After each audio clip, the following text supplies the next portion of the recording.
Round 3 of the 2018 Supercars Championship season has been completed at Symmons Plains in Tasmania, with a new qualifying format being introduced that set it up for some great racing across the weekend. Here is the Tasmania Tyrepower 400 review.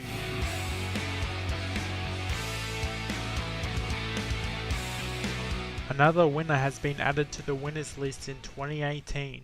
Whincup winning for the second time in the year on the Saturday race, and Craig Lowndes returning to form on Sunday to be the 6th driver to win a race in 2018 out of the 8 races completed. Triple Eight were the team to beat all weekend, dominating qualifying in the races, with DJR Team Penske having to follow in the shadows of Triple Eight, and with Tickford Racing having a nightmare of a weekend, with all cars struggling for pace. Having a look at Saturday's race results, Jamie Whincup took home the victory over his teammate in Craig Lowndes, with James Courtney completing the podium, making it an all-ZB Commodore podium.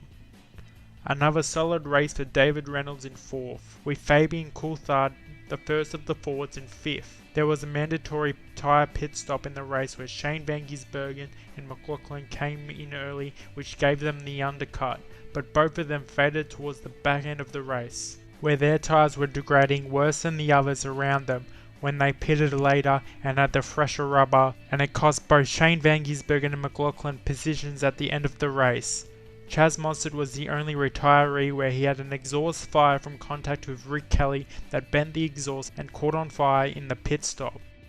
The Sunday race was a longer 200-kilometre race, being 84 laps with a fuel and tyre pit stop requirement, and after nearly a 2-year drought, Craig Lowndes returns to the winner's circle after having great speed all weekend and showing us why he still belongs in the sport with the performance he produced over the weekend.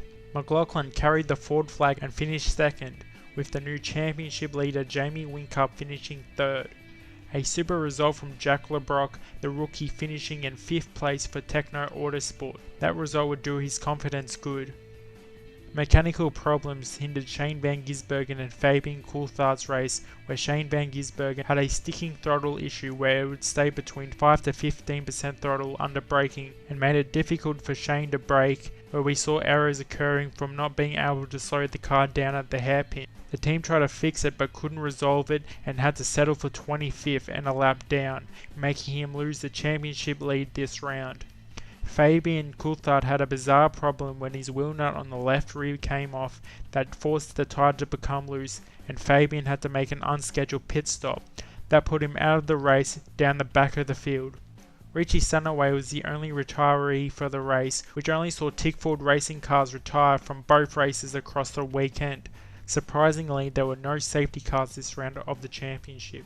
Let's have a look at the Drivers' Championship, and Jamie Whincup is the new championship leader after round 3 with 658 points, with the rivalry continuing between Scotty McLaughlin being only 11 points behind in equal second with David Reynolds, who is proving to be a championship contender this year, and so too James Courtney in 4th.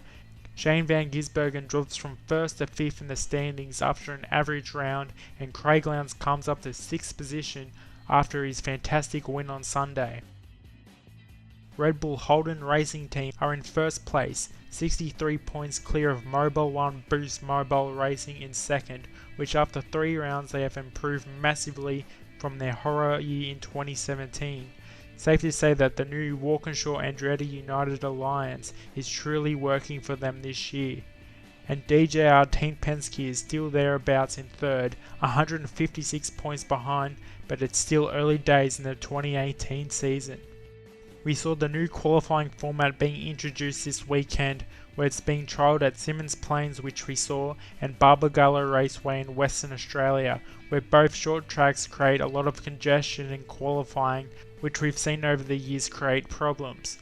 So how it worked was that from practice 1 and 2 combined times from the drivers saw the field being split up, a bit like MotoGP qualifying, where the top 10 advance to qualifying 2 and the bottom 16 drivers go out in qualifying 1. From there, the bottom 16 drivers fight it out in a 10-minute session where the top 6 drivers from the bottom 16 advance to qualifying 2. Positions from 17 to 26 are then set for the grid. In qualifying 2, the top 6 in qualifying 1 join the other top 10 from practice, and fight to go into the top 10 to advance in qualifying 3. Now it's a bit like F1 qualifying. From then, the top 10 advance and the bottom 6 fills the grid 11 to 16. In qualifying 3, the top 10 fought it out for the top 10 grid positions. So it's a hybrid mix of MotoGP and F1 qualifying, and I have to say I did like this new qualifying format. It makes practice mean something that you have to do a good lap to put yourself into qualifying 2, and the qualifying made it more intense and great to watch as the drivers fought it out to get into the next stages in qualifying, and it was really entertaining, I thought. I believe this new format should be introduced in other rounds where it's not as long, like Winton, Darwin, Ipswich or Pukekohe. It's a good mix-up to have instead of a boring 20-minute session where everyone rolls out at once to put in a lap. So it's a good shake-up, and I hope they keep this format of qualifying in the future. So that's a Tasmania round review done. Let me know what you thought of the weekend if you managed to watch it, and how you thought the new qualifying system worked. Next up is Phillip Island, which is a great circuit to race on. I'll be doing a review for that. So till next time guys, have a good one and goodbye.